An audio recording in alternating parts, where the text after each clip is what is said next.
झाला आमचा जुगार खेळायचा सुरू।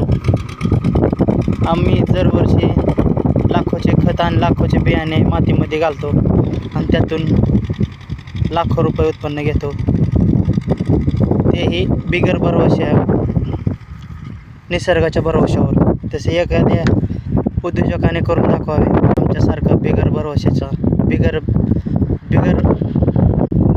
भाव येणार का नाही माहीत नाही असा आमचा हा जुगार आहे। त्याची किंमतही आम्हाला ठरवता येणार नाही, सरकार ठरवणार। सरकार म्हणणार अजून आम्ही शेतकऱ्यासाठी एवढं करतो तेवढं करतो। शेतकरी